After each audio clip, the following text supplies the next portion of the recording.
na carta aos Romanos 14, versículos 7 e versículo de número 8. Todo mundo? Aos Romanos 14, versos 7 e versos 8.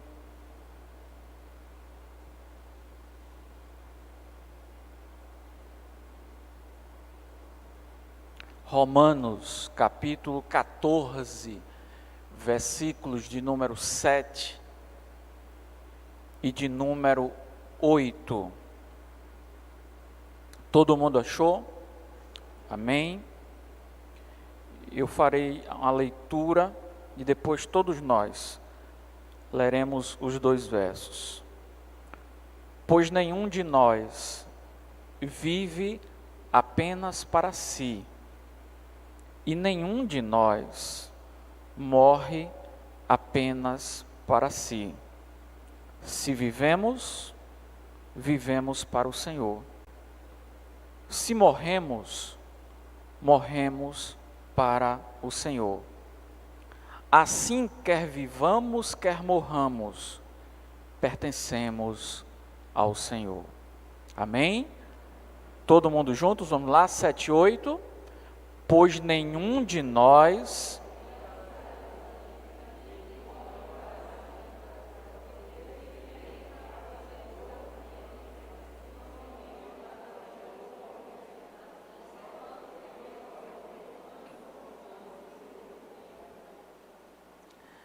O apóstolo Paulo, escrevendo no final da sua carta aos cristãos, na cidade de Roma, capital do mundo, do tempo do apóstolo, ele vai falar de como as pessoas vivem, de como os cristãos vivem, e ele começa o capítulo de número 14, dizendo que uns dizem que podem comer uma coisa, outros dizem que aquilo não se pode comer, outros dizem que se deve guardar um dia, outros consideram santos todos os dias, e aí nós chegamos ao verso 7 e ao verso de número 8, quando ele diz: pois nenhum de nós vive apenas para si, e nenhum de nós morre apenas para si. O pastor americano Martin Luther King Jr., Nobel da Paz, em 1964, assassinado nos Estados Unidos por lutar contra a segregação racial no seu país. Ele fez muitos discursos, ele ensinou muito para a humanidade. Mas uma das frases que eu mais gosto do Martin Luther King Jr. é quando ele diz: se você ainda não encontrou uma causa, um motivo pela qual você é capaz de morrer, você ainda não descobriu um sentido para viver. Vocês entenderam o que ele falou? Se você ainda não descobriu uma causa pela qual você é capaz de dar sua vida, uma causa pela qual você é capaz de morrer por ela, se você ainda não descobriu essa causa, disse ele, você ainda não descobriu um motivo para poder viver. Eu quero apresentar para vocês, na noite de hoje, vai passar na internet agora também, para quem está em casa, um homem. O nome desse homem é Marivaldo. Tá pronto aí, Ricardo? Tá pronto aqui? Pode colocar.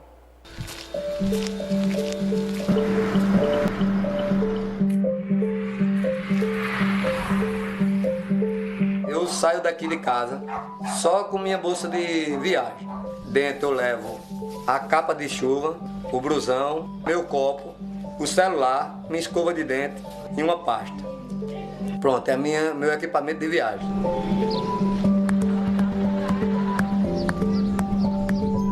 Aí passo na barraca do Edmilson, lá eu pego uma água mineral da Grande e 2 biscoitos.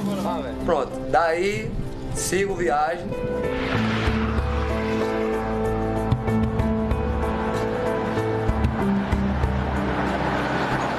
E quando eu pego a BR, pronto, eu só paro mesmo para encher a garrafa e beber água.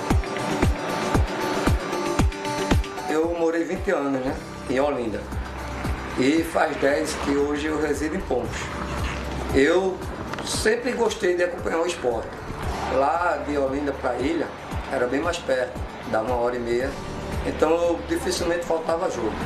Em Pombos eu tinha muita vontade de ir, mas assim, por questões financeiras, muitas vezes eu não tinha condições de ir.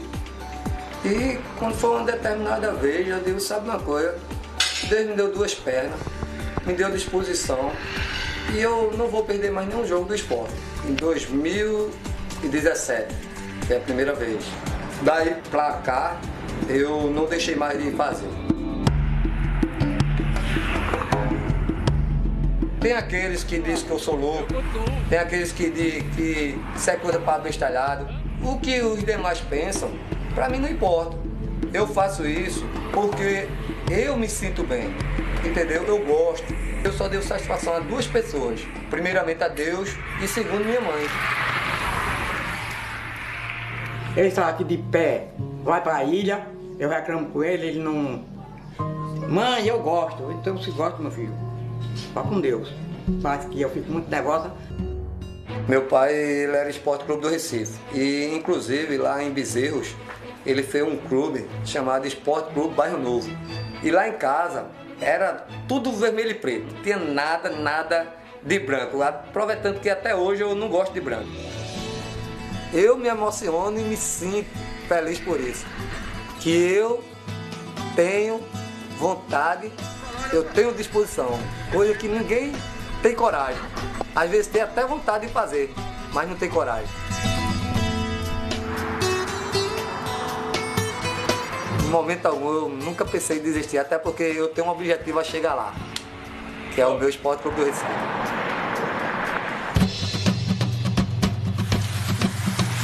Logo nas minhas primeiras caminhadas, eu ainda tinha um risco, que era o entrar na ilha.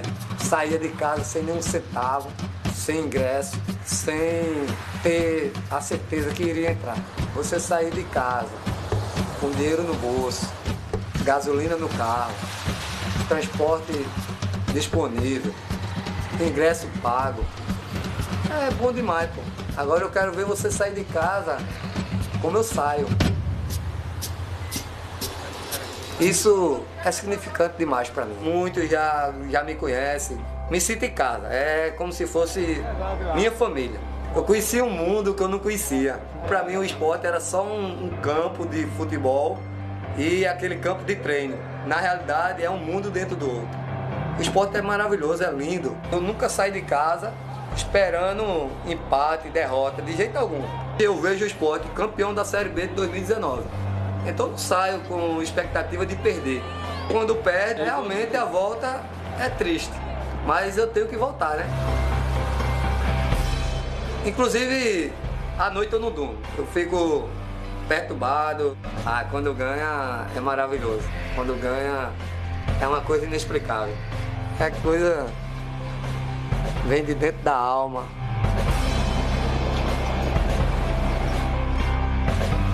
É maravilhoso. É coisas que não tem palavra. Não. O esporte é minha vida.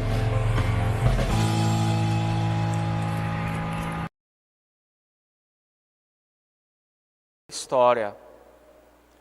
Este homem morava em Olinda, que fica colado em Recife, e se mudou para uma cidade chamada Pombos, a 60 quilômetros de Recife. E quando tem jogo do time de futebol dele, ele faz 12 horas caminhando pela BR-101, aliás, a BR-232, leva 12 horas, sai de 8 da manhã, chega por volta das 8 horas da noite, desempregado, sem dinheiro, mas ele tem por que viver. Ele descobriu por que existir. Ele descobriu uma causa para poder defender. E ele se entrega totalmente pelo time de futebol que ele ama, pelo time de futebol que ele torce. E agora, quando foi no final de 2020, essa reportagem foi no final de 19, e agora no final de 2020, na eleição do melhor jogador do mundo que a FIFA faz, ele foi escolhido como o maior torcedor do mundo. Foi para a Suíça, para o auditório, com passagens, hospedagens, avião, ficou conhecido no mundo todo como o melhor torcedor de todos os times do mundo inteiro do ano de 2020. Não dá para olhar uma história como essa do Marivaldo e a gente não se sentir humilhado por ele. Ele me humilhou. Quando eu assisti essa reportagem pela primeira vez no final de 2019. Porque ele mexe com o nosso coração de saber, de repensar, de rever qual é a sua causa, por que é que você existe, você se dá por quê, você vive de verdade para quê? Qual é o sentido da existência de uma pessoa? Será que você já descobriu? Como disse o Martin Luther King, se você não descobrir uma causa pela qual você é capaz de morrer por ela, você ainda não descobriu o sentido verdadeiro para viver. Qual é a sua causa? Tem gente que passa a vida defendendo as baleias. Que bom, encontrou uma causa nobre, está defendendo lá as baleias. Tem gente que passa a vida a defender o mico-leão dourado. Tem gente que passa a vida falando da reciclagem, de tirar o lixo, todo o descarte, o resíduo sólido que nós descartamos pelas ruas, pelos lugares. Tem gente que passa a vida toda por isso, falando disso.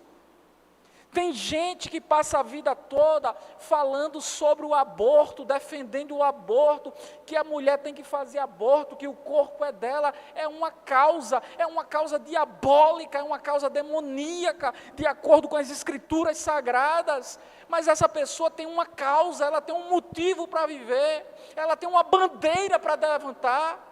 Ela tem um motivo para acordar, ela sabe no que ela vai investir o recurso dela, ela sabe no que ela vai investir o tempo dela, ela sabe no que ela vai investir a educação dela. Ela vai se dar, ela vai se jogar, ela vai se dar por alguma causa na vida. E eu pergunto a você que está aqui, você que está assistindo, qual é a sua causa? Você defende o quê? Você vive do quê? Você crê em quê? Quais são as suas prioridades? E aquilo que você diz é a sua prioridade. Quanto tempo você dedica àquilo que você disse é a sua prioridade? Quanto dos teus recursos financeiros você coloca naquilo que você disse é a sua prioridade?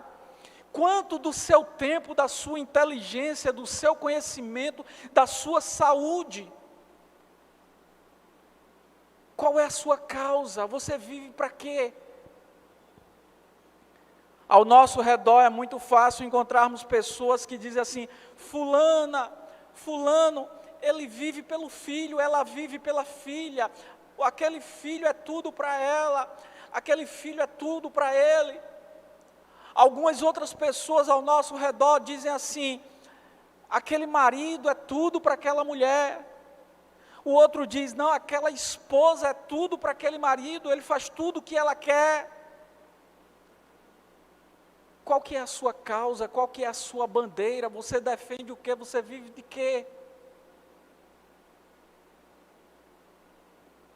Romanos capítulo 14, versículo de número 7, o apóstolo diz: pois nenhum de nós vive apenas para si, e nenhum de nós morre apenas para si. Seria um egoísmo muito grande que alguém tivesse a chance, a oportunidade de viver, de vir a este mundo e viver somente para si. Ah, eu só faço o que eu gosto, eu só faço o que eu quero, eu só como o que eu gosto. As pessoas que estão ao meu redor têm que fazer tudo o que eu quero, têm que fazer tudo o que eu gosto. E algumas pessoas vivem a imaginar que são reizinhos, que são rainhazinhas, que são príncipezinhos, que são princesinhas, que vieram ao mundo para serem servidos. E não conseguem se imaginar se dando, se doando, amando alguém, amando o reino de Deus, amando a causa de Deus, amando a igreja de Jesus, se entregando como um missionário, uma missionária transcultural, que abandona as suas raízes em um país, que sai de perto dos seus entes queridos, dos seus amigos, e vai para um lugar distante, para uma outra terra, para pregar o nome de Jesus Cristo. E talvez lá naquele lugar poucas pessoas terão contato com essa vida, com esta pessoa que se entrega, com este missionário, com esta missionária, e ela trabalha até o fim dos seus dias, naquele lugar escondido, que Deus mandou, que ninguém está vendo. O nome dela não é destaque na mídia, não tem uma reportagem sobre ela, ninguém vai escrever um livro sobre ele, ninguém vai fazer uma poesia sobre ela, ninguém vai fazer uma música inspirado na vida daquela pessoa, porque é uma pessoa que saiu e que foi para um lugar, e lá essa pessoa é desconhecida, e essa pessoa se dá, se entrega. E a Bíblia Santa continua dizendo: porque nenhum de nós vive apenas para si. É muito desperdício de tempo, é muito desperdício de vida. Uma pessoa que vem nessa vida e que só se preocupa com os seus problemas. O apóstolo Paulo vai dizer para Tito e para Timóteo: olha, esse tipo de gente, ele só olha para o próprio ventre. No nosso país a gente diz, é uma pessoa que só olha para o próprio umbigo. Nunca pensa no nós, nunca pensa no plural, só pensa no singular, só se preocupa com as suas próprias angústias, com as suas próprias necessidades. Parece o Mar Morto lá de Israel, que não aflui, que não dá água para ninguém, que não dá peixes para ninguém, mas que só recebe, é um poço de egoísmo. A coisa mais fácil do mundo é olharmos ao nosso redor e esbarrarmos, nos batermos em pessoas egoístas, pessoas que só pensam em si. Às vezes encontramos com pessoas que casam, estão dentro de uma casa com um marido, com uma esposa, mas na cabeça dele, na cabeça dela, só existe ele mesmo, só existe ela mesma. E o egoísmo continua. E podem nascer filhos e filhas, ser gerados filhas e filhas, o que normalmente dá um despertar, um novo olhar para o mundo, um novo olhar para as crianças, na vida de todo casal que tem o primeiro filho, que tem a primeira filha, mas existem pessoas ainda capazes de terem filhos e filhas, mas continuarem narcisas, amantes de si mesmas. O extrato do egoísmo, que só pensa na própria existência. Mas não é isso que a Bíblia Santa diz. Ele diz, porque nenhum de nós vive apenas para si. Nenhum de nós morre apenas para si. Versículo de número 8. Se vivemos, é para o Senhor que nós vivemos. Se morremos, nós morremos para o Senhor. Eu nunca vi tanto crente com medo de morrer como nos últimos dias. É um medo de morrer terrível. Um medo de morrer não visto nos primeiros discípulos, não visto nos apóstolos do Senhor, que entregaram as suas vidas pelo nome de Jesus. E como o próprio apóstolo Paulo teve a coragem de dizer, o viver para mim é Cristo, o morrer para mim é lucro, a data da minha partida está nas mãos do Senhor, no dia que Ele quiser me levar, Ele me leva. Eu não vou viver dirigindo em alta velocidade, eu não vou viver em abismo, em penhascos, eu não vou viver me arriscando em lugares de violência, eu não vou, ninguém é para viver procurando a morte. Mas olha o que diz o verso de número 8, ele diz, se vivemos, vivemos para o Senhor, se morremos, nós morremos para o Senhor. De uma forma ou de outra, vivendo ou morrendo, nós somos do Senhor, quer vivamos, quer morramos, nós pertencemos ao Senhor. Nós temos um Senhor, nós temos um destino, nós temos uma fé, nós temos uma direção. Não são assim os ímpios, diz o Salmo de número 1, que são como a moinha que o vento espalha. As folhas secas que caem das árvores e são levadas de um lado para o outro com o vento, de pessoas que não sabem de onde vieram, não sabem para onde irão, e um dia eles estão aqui, outro dia eles estão acolá, outro dia eles mudam de cabeça, outro dia estão dizendo o contrário da fé, estão fazendo algo totalmente inverso ao que aprenderam na fé cristã. Mas qual é a sua bandeira? Você defende o quê, hein? Você crê no quê, hein?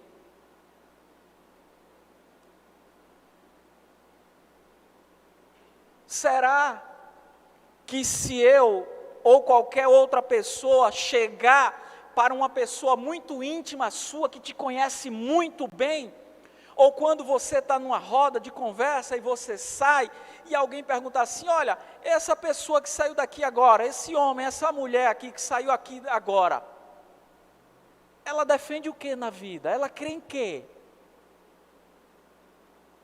Qual é a causa dela? Qual é a causa dele? O que é que ele faz? O que é que ele dá-se? No que é que ele dá-se? Nas horas vagas, quando está sozinho no computador, ele vê o quê? Final de semana, ele vai para onde?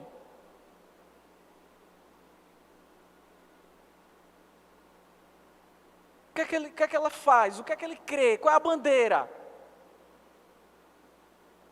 Qual é seu argumento? No que é que você crê?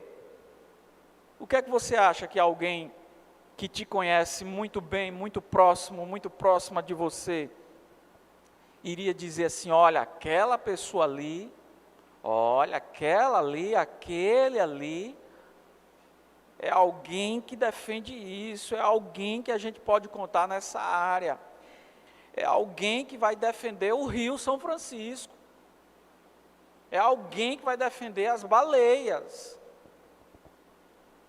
é alguém que defende isso, é alguém que defende aquilo. Qual que é a sua bandeira, meu irmão? Você acha que ir num culto, numa igreja, aos domingos, isso é suficiente para alguém olhar para mim, olhar para você e crer e ver alguma disposição de alguma bandeira que você defende, do que você vive, de uma filosofia de vida? Convido você, nesta noite, a responder esta pergunta para você. Esta pergunta diante de Deus. Romanos capítulo 14, versículo de número 7. Pois nenhum de nós vive apenas para si.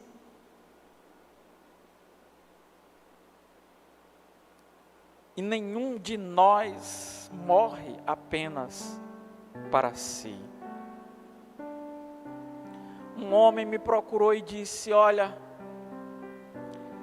eu vim entender o que é ser, o que minha mãe passou como mãe, o que meu pai passou como pai, quando eu tive o meu primeiro filho. E eu disse: ah, foi? Aí ele disse: só ali eu fui entender o que a minha mãe deve ter passado, o que o meu pai deve ter passado comigo. Porque é um amor tão grande e que nunca acaba e que só cresce. E eu dizia: um dia eu quero ter esse amor, eu quero experimentar esse amor também.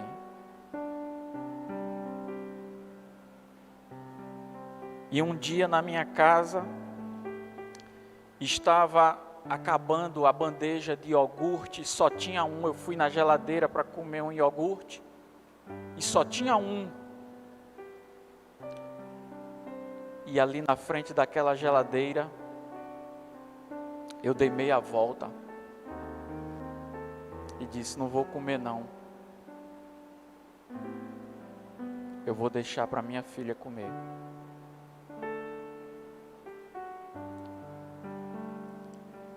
Eu vou deixar porque só tem um. E se eu tiver com fome, ou só com desejo, vontade de comer esse iogurte. E aí a gente começa a aprender o que é não apenas viver para si.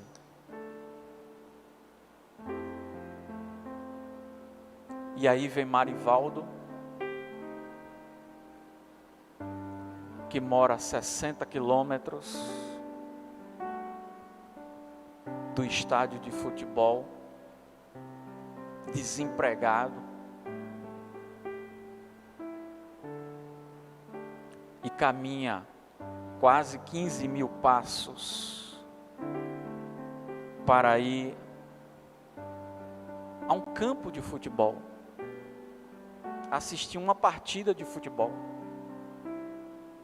Dia o time ganha, dia o time perde, os jogadores envelhecem, aí troca, muda de jogadores, tem eleição da nova diretoria e o presidente não é mais o mesmo, já muda o presidente, vice-presidente, secretário, tesoureiro, conselho fiscal, aí muda a diretoria.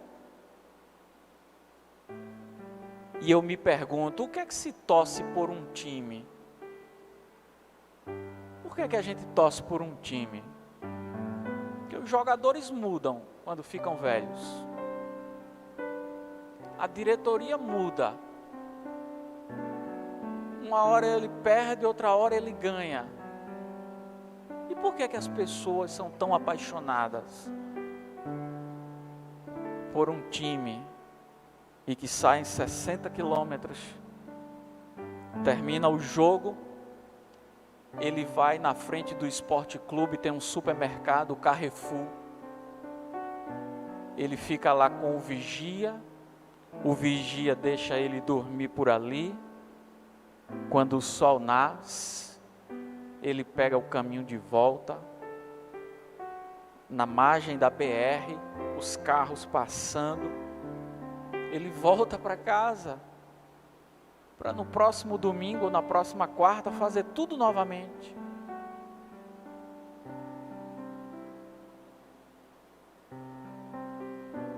Você, eu, faríamos isso pelo Evangelho?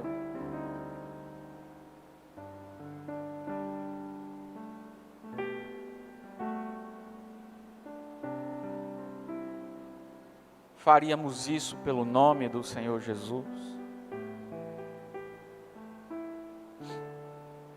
Curve sua cabeça agora e vamos orar a Deus. Eu pergunto, qual é a sua bandeira? Qual é a sua causa?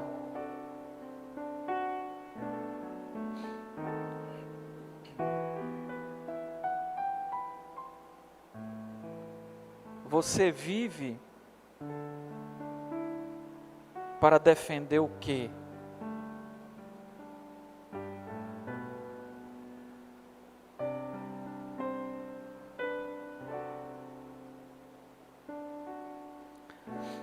Existe alguém que está conosco que ainda não entregou sua vida ao Senhor Jesus?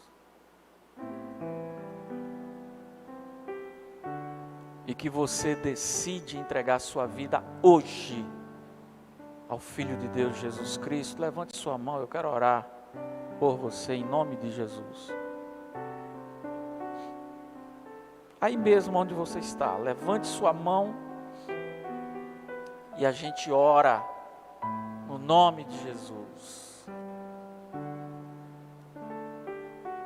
Jesus, aquele que veio do céu para a terra,